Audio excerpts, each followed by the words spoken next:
जिया हो बिहार के लाला तू जिया तू हजार साला, तनी नाची के तनी गाई के और तनी झूमी के बस पढ़ ल मैथ बबुआ। तो जो ये मैथ है बबुआ, वो कुछ ऐसा सब्जेक्ट है जेका पढ़े के चक्कर में अच्छा अच्छा आदमी बर्बाद हो गवा और बर्बाद बर्बाद आदमी अच्छा हो गवा। तो ये डिपेंड करता है आपके ऊपर कि आप बर्बाद होना चाहते हैं या आबाद होना चाहते हैं। इसी पे एक गाना भी है कि या तो आबाद कर दो या तो बर्बाद कर दो, जो भी करना है जल्दी कर दो, नहीं तो ट्रेन छूट जाएगी। और अगर ट्रेन छूट गई तो जो मैथ की क्लास है वो आप कैसे करेंगे? तो ये जो जलवा है मैथ्स का, ये जलवा ए जुम्बिश है। इसको हम कहते हैं जलवाए जुम्बिश। अब इस जलवाए जुम्बिश में होता क्या है, समझिएगा बात को, कि मैथ्स आपने पढ़ा तो दुनिया की सारी चीजें आपने समझ ली। अगर मैथ्स आपने नहीं पढ़ा तो जीवन में कभी ना कभी जाके तो मैथ्स पढ़ना ही पड़ेगा। मतलब कि ये कभी आपका साथ छोड़ेगी नहीं। आप इसको छुड़ाना भी चाहेंगे तो भी ये नहीं छोड़ पाएगी। और अगर आप इसे साथ छुड़वा लिए गलती से तो आपका जीवन भी बर्बाद हो जाना है। तो बर्बाद नहीं हो, इसलिए एक बार फिर से हमारे प्यारे से चैनल एज पाठशाला पे हमारे सारे प्यारे प्यारे न्यारे न्यारे और नन्हे से बच्चों का स्वागत है। तो चलिए आज की क्लास को बिना डिले किए स्टार्ट करते हैं, जहां हम लोग पढ़ेंगे तगड़ी टॉपिक जिसको कहते हैं proving of irrational number.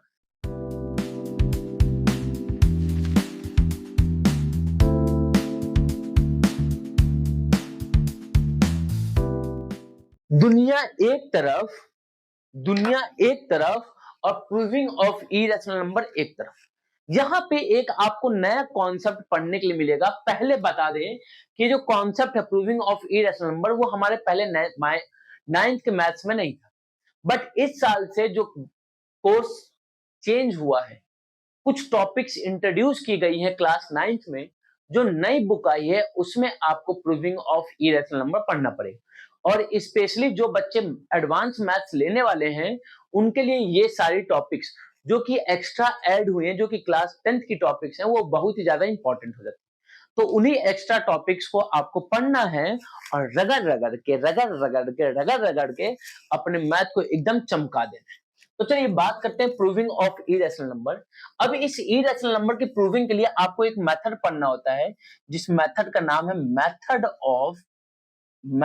Of contradiction.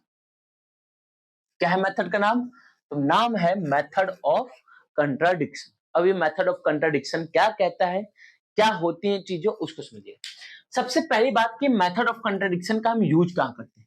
तो मेथड ऑफ कंट्राडिक्शन का यूज आप सिर्फ और सिर्फ वहीं कर सकते हैं जहां सिर्फ और सिर्फ दो पॉसिबिलिटीज हो, या तो यस या तो नो, या तो लड़का या तो लड़की, या तो ऑड नंबर या तो इवन नंबर, या तो पॉजिटिव नंबर या तो नेगेटिव नंबर। ठीक है, इस तरीके के नंबर को हम क्या कहते हैं? दो पॉसिबिलिटीज। और जहां दो पॉसिबिलिटीज होगी वहां मेथड ऑफ कंट्राडिक्शन का यूज। अगर हम बात करें कंट्राडिक्शन, तो कंट्राडिक्शन मतलब होता है किसी चीज को गलत प्रूफ करना, किसी चीज को गलत बताना। अच्छा, आपने कहा भैया गलत, हम मान लीजिए हमने कुछ एजम्पशन लिया और उसको गलत प्रूफ करते हैं तो उसकी तो कोई क्रेडिबिलिटी होगी नहीं। आपने कहा बिल्कुल। तो क्रेडिबिलिटी होती किस चीज की है? तो that will be the proven truth, universal truth. जो कि प्रूवन ट्रूथ है या यूनिवर्सल ट्रूथ है, या जो हमारे पास पोस्टुलेट्स हैं, जो एक्सियम्स हैं, इनकी हमारे पास क्रेडिबिलिटी होती है। क्यों? क्योंकि इनको एक्सपेरिमेंट करके प्रूफ किया गया। दैट मीन्स कि मैंने कहा कि सूरज कल दिन में निकलेगा, आपने कहा हाँ, लेकिन मैंने कहा कि दिन में चांद निकलेगा, आपने कहा ये तो पॉसिबल नहीं है, ये तो पॉसिबल नहीं है, दिन में चांद तो नहीं निकलेगा, दिन में सूरज निकलेगा। क्यों? क्योंकि ये प्रूवन ट्रूथ है कि दिन में सूरज निकलता है। मैंने कहा मंडे के बाद ट्यूसडे आता है, मंडे के बाद थर्सडे नहीं आएगा, आपने कहा बिल्कुल भाई, क्योंकि मंडे के बाद ट्यूसडे आता है, ये प्रूवन ट्रूथ है, यही चलते हुए आ रहा है सदियों से, और इसी को हम मानते हैं कि सच्चा है। तो उसी तरीके से अगर हम रियल नंबर की बात करें, किसकी बात करें? रियल नंबर की, तो हमने भी बताया था पहले क्लास में कि रियल नंबर दो टाइप का होता है, एक होता है रैशनल और दूसरा होता है हमारे पास इरेशनल नंबर। तो एक होता है रैशनल और दूसरा क्या होता है? इरेशनल। अब अगर हम बात करें तो आपने कहा भैया अगर हमको प्रूविंग करना है इरेशनल नंबर, तो अगर हम मान लेते हैं गलती से कि वो रैशनल नंबर है, तो रैशनल नंबर के जितने भी कॉन्सेप्ट है उन सभी को फुलफिल करेगा। बाय चांस कुछ ऐसा आता है जिससे कि कोई एक कॉन्सेप्ट फुलफिल नहीं करता है, तो आपने कहा कि भैया अगर वो रैशनल नंबर है, that means it will follow all the concept of the rational number. और अगर वो फुलफिल नहीं कर रहा है, दैट मीन्स कि फैक्ट तो गलत नहीं हो सकता। अगर रैशनल नंबर का जो कॉन्सेप्ट है वो तो गलत नहीं हो सकता, तो क्या गलत होगा? हमारा एजम्पशन। अब अगर हमारा एजम्पशन गलत है, दैट मीन्स कि it will not an rational number, तो क्या हो जाएगा? इरेशनल नंबर हो जाएगा। आपने कहा ठीक है, बट बात बहुत ही कम समझ में आई है, तो कोई दिक्कत की बात नहीं, चीजों को समझते हैं और फिर आपको चीजें क्लियर होंगी। क्वेश्चन कुछ ऐसा आता है इसमें कि prove that √2 is an irrational number. Prove that √2 is an irrational number. क्या प्रूफ करना है? irrational number. तो अगर irrational नंबर प्रूफ करना है तो हम लोग लेट कर लेंगे कि irrational नंबर है। Let √2 is a rational number। हमने लेट कर लिया कि √2 क्या है हमारे पास? एक रैशनल नंबर। आपने कहा कि भैया अगर √2 रैशनल नंबर है, दैट मीन्स कि इसको p बाई q के फॉर्म में लिख सकते हैं, क्योंकि ये रैशनल नंबर का डेफिनेशन होता है। हमने कहा बिल्कुल। सो it can B written in the form of p by q, where q is not equal to 0 and p and q are co-prime number। आपने कहा बिल्कुल। तो आपने कहा भैया √2 रैशनल नंबर है, तो उसको p by q के फॉर्म में लिख सकते हैं, जहां q नॉट इक्वल टू 0 होगा, p q क्या होंगे? को प्राइम नंबर। ये कहां से है? तो डेफिनेशन हमारा। आपने कहा ठीक है। अब जो स्टेटमेंट आपने लिखा उसको आप लिख लेते हैं। तो हमने कहा कि √2 किसके इक्वल हो जाएगा? तो p by q के। अब ये जो रूट का कॉन्सेप्ट है, इसको हटाने का कॉन्सेप्ट जब आप नर्सरी में थे तब सिखाया गया था। क्या सिखाया गया था? कि जब भी रूट दिखे तो आप स्क्वायरिंग कर दीजिए। तो आपने भैया स्क्वायरिंग कर दिया हमने बोथ साइड। स्क्वायरिंग अगर बोथ साइड करेंगे तो जो √2 है वो हो जाएगा 2 और ये हो जाएगा p square by q square. आपने भैया अगर हम यहां से q स्क्वायर की बात करें तो that will be equal to p square by 2। आपने कहा हाँ, इसको हम मान लेते हैं पहला इक्वेशन। आपने कहा ठीक है। अच्छा, अब यहाँ पे 2 कर क्या रहा है? तो 2 जो है वो p स्क्वायर को डिवाइड कर रहा है। 2 जो है वो किसको डिवाइड कर रहा है? p स्क्वायर को। आपने कहा हाँ, 2 किसको डिवाइड कर रहा है? p स्क्वायर को डिवाइड कर रहा है। तो 2 आपने कहा भैया p स्क्वायर को डिवाइड कर रहा है, तो 2 डिवाइड्स p स्क्वायर। समझिए कॉन्सेप्ट को। जैसे मैंने कहा कि 4 के स्क्वायर को अगर 2 डिवाइड करता है तो क्या 4 को 2 डिवाइड करेगा? आपने कहा हाँ। मैंने कहा 125 के स्क्वायर को अगर 5 डिवाइड करता है तो क्या 125 को 5 डिवाइड करेगा? आपने कहा बिल्कुल करेगा। मैंने कहा 81 के स्क्वायर को अगर 3 डिवाइड करता है तो क्या 81 को 3 डिवाइड करेगा? आपने कहा बिल्कुल करेगा। दैट मीन्स कि if a number divides the square of a number then it also divides the number. तो अगर कोई नंबर किसी नंबर के स्क्वायर को डिवाइड करता है तो that also divides that number. आपने कहा हाँ। तो अगर 2 जो है p स्क्वायर को डिवाइड कर रहा है, 2 p स्क्वायर को डिवाइड कर रहा है, तो 2 किसको डिवाइड करेगा? तो आपने कहा 2 also divides p। 2 also divides p। आपने कहा हाँ भैया, ये तो बिल्कुल सही कॉन्सेप्ट है। बिल्कुल। अब बात को समझिएगा, कोई भी नंबर किसी नंबर से डिविजिबल कब होता है? जैसे मैंने कहा 4 जो है वो 2 से डिविजिबल कब? क्योंकि 4 जो है वो 2 का मल्टीपल है। 125 5 से डिविजिबल है, क्यों? क्योंकि 125 जो है वो 5 का मल्टीपल है। मैंने कहा 81 जो है वो 3 से डिविजिबल है, क्यों? क्योंकि 81 3 का मल्टीपल है। आपने कहा हाँ भैया, ये तो बात सही कह रहे हैं। दैट मीन्स कि p जो है वो 2 से डिविजिबल है, क्यों? क्योंकि p 2 का मल्टीपल होगा। आपने कहा हाँ, ये तो सही कह रहे हैं। Therefore p is multiple of 2। अगर p 2 का मल्टीपल है तो इसको हम लोग लिख सकते हैं कि p जो है 2n के इक्वल है, जहां पे n जो है वो हमारा नेचुरल नंबर है। 1 2 3 4 कुछ भी हो सकता है। भाई p की वैल्यू हमको नहीं पता है तो हमको 2n का हम नहीं लिख सकते, तो कुछ भी लिख लेते हैं। n कुछ भी हो सकता है, 1 2 3 4 5 6 कुछ भी हो सकता है। आपने कहा हाँ ठीक है। तो p 2n के इक्वल हो गया। आपने कहा इस वैल्यू को अगर हम इक्वेशन 1 में पुट करें, इस p की वैल्यू को इक्वेशन 1 में पुट करें, तो फ्रॉम इक्वेशन 1 से क्या मिलेगा? फ्रॉम इक्वेशन 1 से क्या मिलेगा अपने को? तो आपने कहा q स्क्वायर जो है that will be equal to 2n का whole square by 2।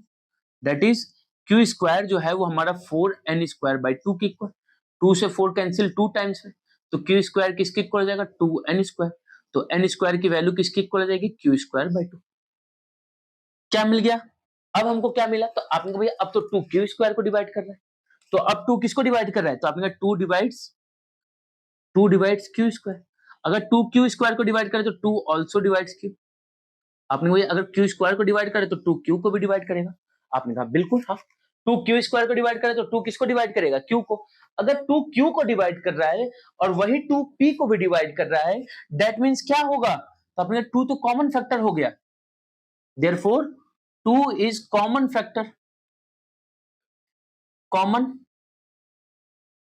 Factor of P and Q. आपने कहा भाई हाँ, 2 पी को भी डिवाइड करा, 2 क्यू को भी डिवाइड करा, तो 2 क्या हो जाएगा? कॉमन फैक्टर हो जाएगा। आपने कहा भाई हाँ, लेकिन ये तो अन्याय हो गया। क्या हो गया? अन्याय हो गया। कैसे? पी और क्यू तो को प्राइम नंबर थे, पी और क्यू को प्राइम नंबर थे, और आप कह रहे हैं कि पी और क्यू के कॉमन फैक्टर 2 है, तो क्या कर रहे हैं? तो आपने तो कंट्राडिक्ट कर रहे हैं किस चीज को? This contradicts the fact that P and Q R को प्राइम। किस फैक्ट को कंट्राडिक्ट कर रहे हैं? तो आपने कहा पी और क्यू को प्राइम है। आपने कहा ये फैक्ट गलत हो सकता है? ना ना ना ना, फैक्ट तो गलत नहीं हो सकता है। जो प्रूवन ट्रूथ है वो कैसे गलत हो सकता है? तो क्या गलत होगा? दैट मीन्स हमारा एजम्पशन गलत होगा, जो हमने माना है। तो आपने क्या माना था कि √2 रैशनल नंबर है, तो आपने बोला hence our assumption is wrong. मतलब हमारा एजम्पशन क्या हो गया? रॉन्ग हो गया। अगर हमारा एजम्पशन रॉन्ग है तो देयरफॉर √2 क्या हो जाएगा? √2 इज एन इरेशनल नंबर। √2 हमारा क्या हो जाएगा? इरेशनल नंबर हो जाएगा। आपने कहा ये तो बहुत ही मस्त कॉन्सेप्ट था, बिल्कुल धड़ल्ले का कॉन्सेप्ट था। इस मेथड को कहते हैं मेथड ऑफ कंट्राडिक्शन। क्या किया हमने? जिस चीज को हमने माना था उसको हमने गलत बना दिया, तो गलत हो गया। तो बचा क्या? सिर्फ 2 ही ऑप्शन होता है, तो रैशनल नहीं है तो क्या हो जाएगा? इरेशनल नंबर, और हेंस एक और इस पे क्वेश्चन करते हैं, एक और चीज देखते हैं इस पे, तो चीजें और अच्छे से आपकी क्या हो जाएंगी? क्लियर हो जाएगी। बहुत ही इंपॉर्टेंट टॉपिक है, बहुत ही प्यारा सा टॉपिक है, कॉन्सेप्ट बहुत ही हलवा है, लेकिन आप समझना चाहेंगे तो। लेकिन अगर आप बीच में अरे सर ये क्या हो रहा है, अब तो मेरे बस की बात नहीं है, तो बच्चा जीवन में कभी भी कोई चीज बस की बात नहीं होती।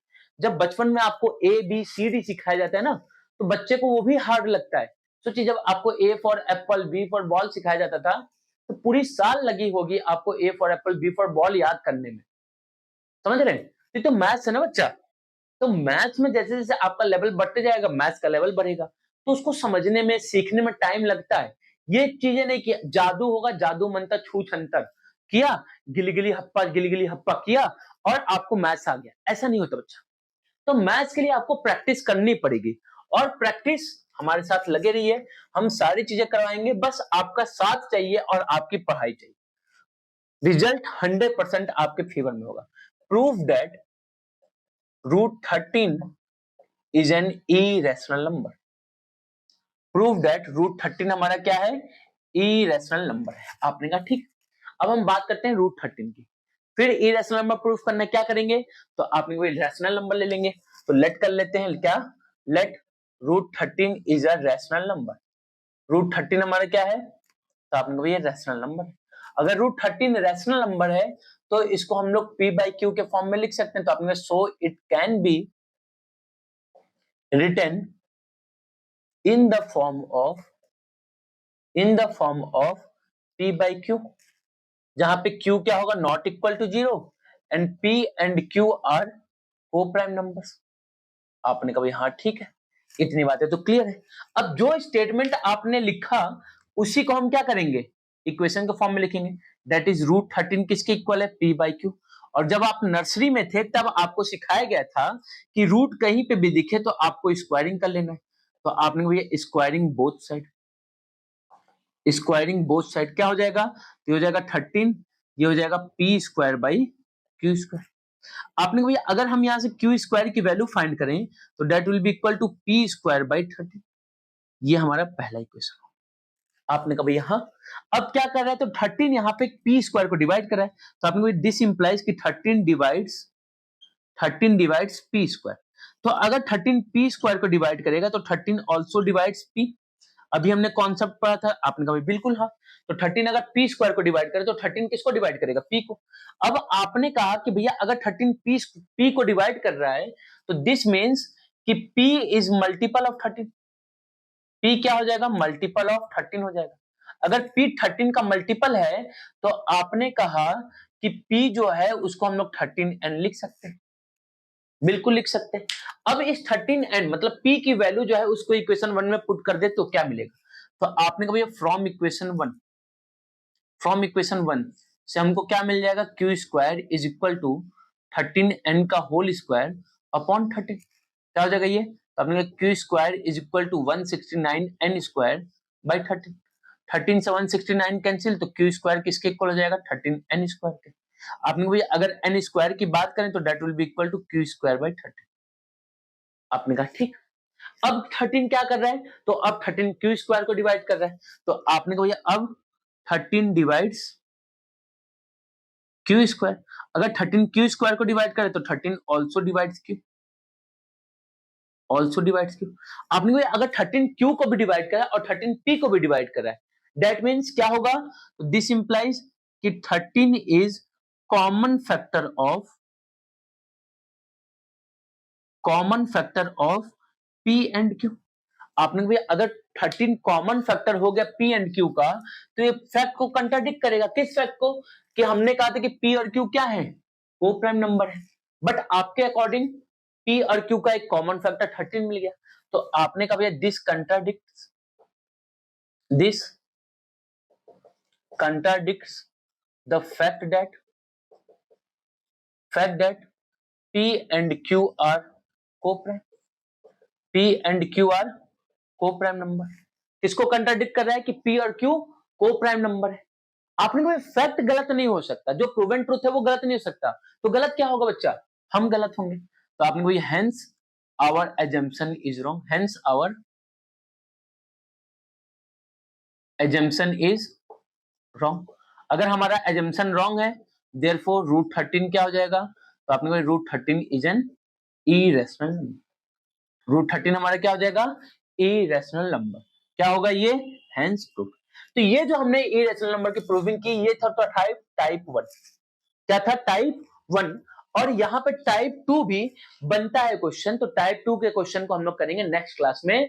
तब तक के लिए जय हिंद, जय भारत।